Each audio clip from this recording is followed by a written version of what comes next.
Hello, kids, and welcome back. In last sessions, we just got a little introduction about our mBlock stage and interface. There are some things more here. We can see them later one by one as we are going through it.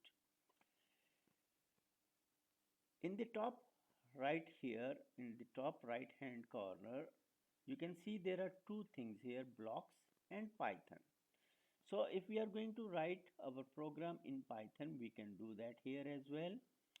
But for now, we are going to use the blocks and we are going to learn this sequence of programming first of all. Then we are going to later on learn about the Python as well. So what happens here? We have group of instructions here. These are the instructions we want our sprite to do something. We have to tell sprite to do something. We have another program, coding for kids, at Udemy. You can learn the coding and the programming beginners level, what is programming and what we should do in programming, what is this for. You can learn all those things here. But here we are just going to focus on mBlock and I'm going to show you a little bit what programming is and why we do it. So from here I want to change a sprite, okay, and I want to get a robot. From here I can search for a robot. All in all, here we have one robot is here. I'm just going to select this one. So we have this robot here and I don't want this panda, so I'm just going to delete this panda for right now.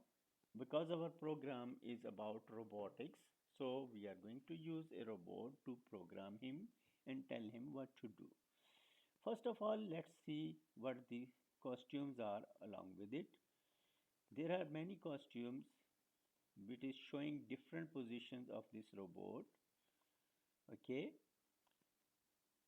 this is one sprite or one robot, but these costumes are different situations of that robot when it is moving around. Okay, so today we are going to learn about the motion. If I'm going to use move 10 steps, it is going to move 10 steps. In the properties, I can resize it to 50%, so we have much place for our movements.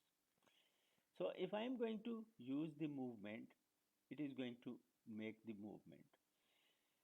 The second thing is that turn 15 degrees. If I want it to turn 15 degrees, it is going to turn 15 degrees every time I am going to click on it and till it comes back to its original situation.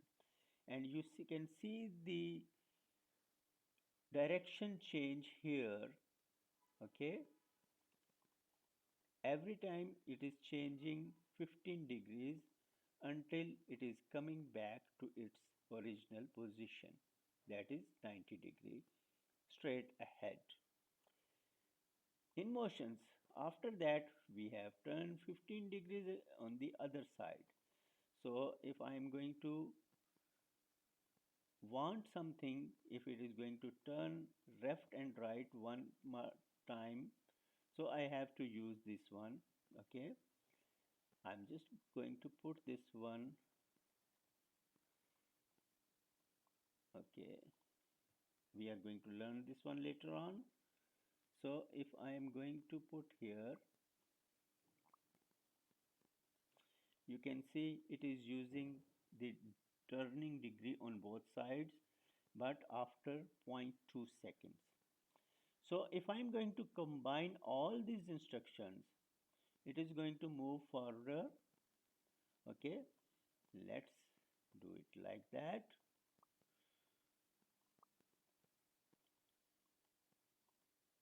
It turns, moves, then turns back. Turns, move, then turns back. turns, move, and turn back. So it follows the instructions step by step from top to bottom. So first of all, it's going to turn, then it is going to move 10 steps, then it's going to wait, then it's going to turn back. So that's how it is taking our instructions. It understands every instructions we give it and it follows that. Bye bye now. See you in the next module.